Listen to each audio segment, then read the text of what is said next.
大家好啊，歡迎嚟到90後生活投資頻道，我是史蒂夫。咁樣大家見到應該大夫咧就唔喺度嘅，因為大夫咧今次咧就唔會 join 我嘅。大家見到個標題都知道咧，我咧就準備去旅行。咁今日嘅目的地喺邊度咧？我今日嘅目的地咧就原本係德國嘅，因為德國咧最近咧嗰個疫情啊就比較嚴重啊，咁所以咧我咧就放棄咗德國啦。喺德國咧就轉呢個飛機咧就去芬蘭嘅。咁第一站咧就係芬蘭。咁今次咧其實咧我咧同我啲朋友一齊去啦，咁就冇同大夫一齊去嘅。咁點解咧？因為大夫咧就比較想翻香港，所以咧佢就想儲多啲假翻香港嘅。而我咧就因為太耐冇去過旅行啦，咁所以就唯有去過歐洲旅行先係啦。咁呢次咧都係我第一次去歐洲旅行啦。第一次去咧就喺12月啊，探呢個聖誕老人啊。希望順手都可以睇到極光啦。依家就係呢個樟宜機場啦，大家見到咧個人潮咧都幾多嘅。咁啊，之前咧嚟機場嘅時候咧，大家見到其實都比較少人嘅，但係今次咧你見到啦，人真係多咗好多。好啦，我依家咧就喺 T1 嘅 Changi Airport 啦。咁你見到其實人咧都仍然係好多嘅呢度，因為呢個位咧其實係 Scoot 嘅位啦。咁依家大概係下晝10點。咁我架飛機咧就應該係凌晨1點嘅，咁應該仲有好多時間其實。依家咧仲未 check in 到。對於呢次旅行，我嘅感受咧就係好緊張嘅。咁啊點解咁緊張咧？咁第一件事咧就梗係好耐冇去過旅行啦，1年幾前去旅行啦。咁啊對上一次去旅行應該就係去澳洲嘅，就係上年嘅2月。咁當時咧就冇咁緊張啦，當然，同埋都唔使戴口罩。今次去旅行咧，第二個好緊張嘅地方咧就係因為要 prepare 嘅嘢咧好多，例如係 vaccination 嘅 certification 啦。PCR test 啦，同埋呢個 ART test 等等嘅嘢啦，又或者係可能要填入境前要準備嘅嘢啦，好多嘢啦，係啦。同埋咧最重要嘅嘢係 Covid 嘅消息咧不斷變啦，即係每日都變嘅。今日同你講話，你去德國唔使任何嘅隔離啊，唔使任何嘅填表等等嘅嘢，可能第二日同你講話，你要呢個 digital entry 你先可以入到去。呢啲資料其實喺網咧就都幾難揾嘅，因為冇一個網咧係一站式話俾你聽咧要啲咩資料嘅。譬如我話去新聞網啦，咁雖然有啲新聞網咧會俾到一啲資料你啦，咁但係嗰啲資料可能就唔完整嘅。就譬如喺德國咁樣啦，咁前幾個禮拜咧佢就同我講話要申請嗰個 digital entry 嘅，因為新加坡咧就變咗佢哋嘅危險嘅 area 啦，但係過幾個禮拜之後咧，其實佢取消咗，變咗綠色嘅，即係 green zone 嘅，唔使任何 digital entry 你就可以入去嘅。但係我係完全冇喺任何嘅新聞網可以揾到呢個資料嘅。而航空公司咧，亦都就咁 send 個 email 同我講話，你有可能需要呢樣嘢啦。咁其實冇人話俾我聽咧，究竟我使唔使呢個 digital entry 嘅？咁結果咧，我要點咧？譬如我可能要去德國嗰啲官方網站咧，去 check 究竟我使唔使填呢個 digital entry 嘅。咁呢個都其實真係幾麻煩嘅。另外嘅嘢咧就係 VTL 嘅國家其實幾多㗎嘛。雖然就話新加坡去嘅時候你係唔需要做某啲嘢啦，但係你都要 check 埋咧。如果你喺歐洲一個地方去另一個地方，究竟使唔使一啲COVID test 啊，或者係其他嘅資料咧，你又係需要揾嘅。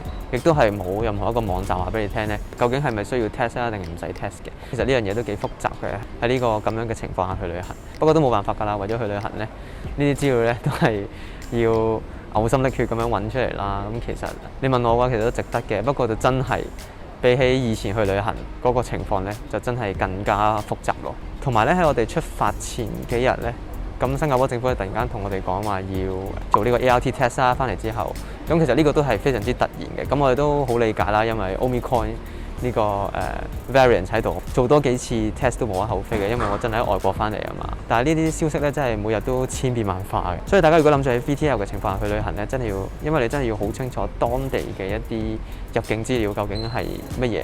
一陣咧嗰架飛機咧就要搭13個鐘嘅，咁我希望咧我可以瞓足13個鐘啦，不過都好難㗎，因為我真係未試過喺飛機度瞓到2個鐘以上嘅。希望一陣瞓得着啦，咁就可以快啲到。如果唔係咧，我就準備去到芬蘭又瞓翻一晚覺先咯。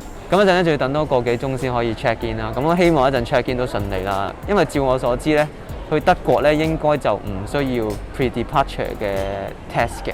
應該嗰陣 check 我嘅嘢咧就會係 passport 啦，同埋呢個 vaccination certification 嘅。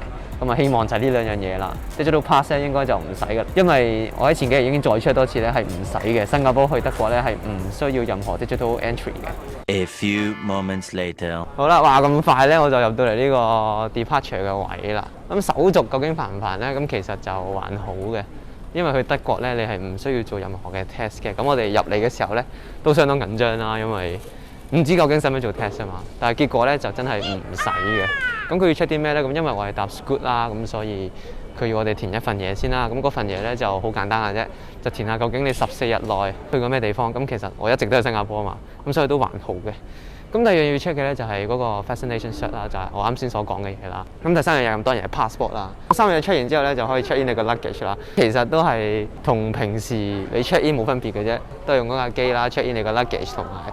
咁入到嚟呢度咧就少咗好多人啊。咁可能啱先嘅人咧就未必係搭飛機人啦，可能就係送人哋出境啊出國嘅人啦。同埋啱先用嗰個 Scoot 機 check in 嘅時候咧都有啲麻煩啊，因為咧原來咧嗰架機咧用張紙嘟嘅時候咧係唔係幾 work 嘅，係啦，咁你又要用 app 咧，再開翻你嗰張 vaccination certification 出嚟，嗰個 app 嗰個 QR code 咧，佢先 work 嘅。咁所以咧，我兩個 friend 咧就要喺人手嗰度搞啦，但係都唔係好耐嘅，人都唔係好多，可能我哋太早嚟啦。咁我依家就喺 departure 呢個位行下先咯，睇下有冇嘢食啦。其實入到 departure 呢個位咧，我已經覺得係好安心㗎，因為要準備嘅嘢應該都準備晒㗎啦 ，vaccination certification 啦、passport 啊。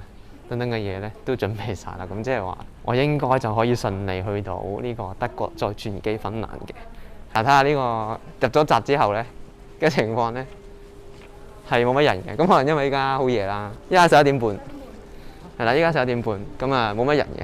哦，咁呢度有 Guardian 啦，應該係可以買呢個 ART test 嘅。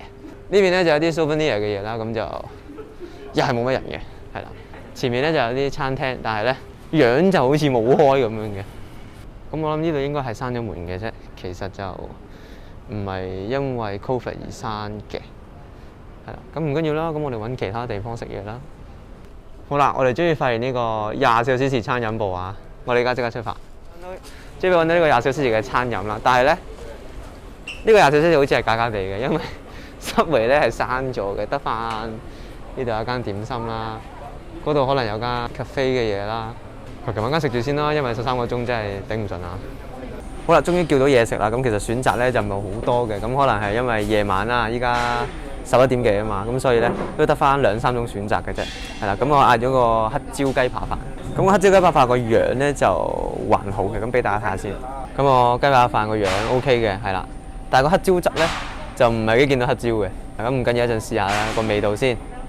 好啦，今日條片咧就到呢度啦。唔知大家覺得 VTL 呢個計劃咧點樣咧？或者大家會諗住去旅行咧？因為 VTL 開咗，咁其實 Omicron 呢個變種病毒都可能令到好多人卻步。但係喺度諗咧，應該呢2年咧嘅旅行應該都係類似咁樣噶啦，都係可能要做下 test 啊，或者係有好多程序要揾啊，或者好多資料要揾你先可以去到旅行嘅。但係唔緊要嘅，起碼可以去旅行啊嘛，係咪？下條片咧，我應該就會喺芬蘭噶啦。我哋下次見，拜拜。